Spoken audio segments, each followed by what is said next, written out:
Previously, gumawa tayo ng content about Nemesis Downfall. It's a play and earn first-person shooter. And right now, may question tayo dito, how's Nemesis Downfall? Kasi nag-purchase daw siya ng 2 nodes. Eto, update sa kanila. If you've been following Nemesis Downfall official X account at Nemesis Game underscore, makikita nyo in one of their recent posts etong tournament na paparating.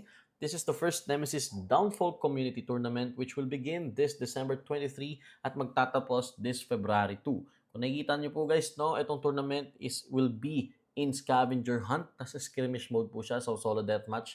And they will keep track of our stats doon sa leaderboard.